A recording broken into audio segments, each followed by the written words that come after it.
Attorney Rogie, doon po sa paliwanag ninyo tungkol dito sa halimbawa pag-withdraw ng mga kilala ng contractors na pwede nating i-considered na high-risk customers, yung sinasabi nyo nga po yung flow of income or yung flow of cash nila, liquid. Sir, I don't know kung lahat ng bangko talaga ba, paano nyo na-check na nanghihingi talaga ng mga sales invoice ng mga materyales, itong mga bangko natin, bago nila ibigay yung pera dito sa ating mga kontratista? Because from what I know, sa mga bangko, pag malalaki yung halaga ng pinapasok ng isang kung galing man yan sa pribadong kumpanya, kapag regular customer na nilang mga ito, hindi na madalas hinihingian itong mga kung ano-anong sales invoice eh. Paano po na-check ng BSP na ganun talaga ang kalakaran at nangyayari?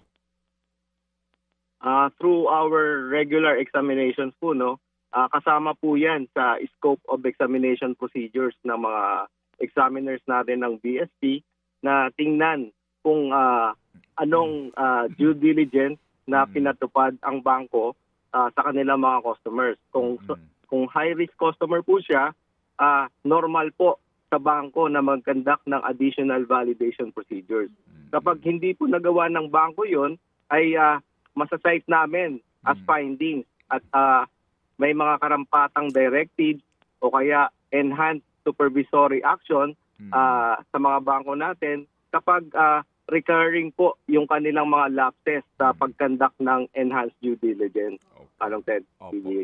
Sige. So, yung nga po, no, kaya nga pong napakainam ho nito na ating mapakinggan po kayo, attorney, para maipaliwanag po yung mga panuntunan at ang ginagawa ng Bangko Sentral para nga po kung may mga pagkakamali, lapses ka ninyo, agad makorek at ma-penalize po yung banking institution na involved po dito. Dito ho ba, attorney, kung mamarapatin lang po ninyo, kumpirmado po na kapag government transaction, DPWH projects, it's always the land bank ang payee? I mean, ang dinadaan ng bangko?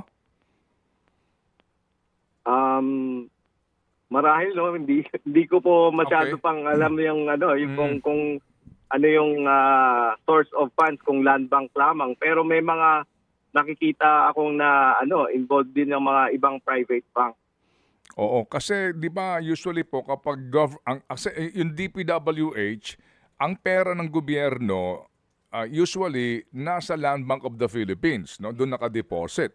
Yes. Oo, kapag nag-issue kapag nag-issue ng notice of cash allocation ang DBM sa DPWH, it's usually sa land bank mo kukunin yung pera, di po. Ganun po 'yun eh. Opo, Manong Ted. Kayo po kayo, Manong Ted. Mga kapatid, brothers and sisters, saan ka pa? Dito na tayo sa totoo.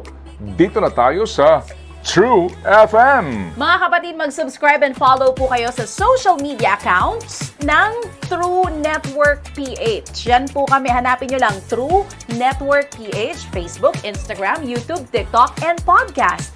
Mapa Apple or Spotify man yan, mahahanap nyo kami. Lahat ng mga napapanood at napapakinggan nyo po sa programa, nasa social media accounts namin yan. So, paano mga kapatid? See you sa social media!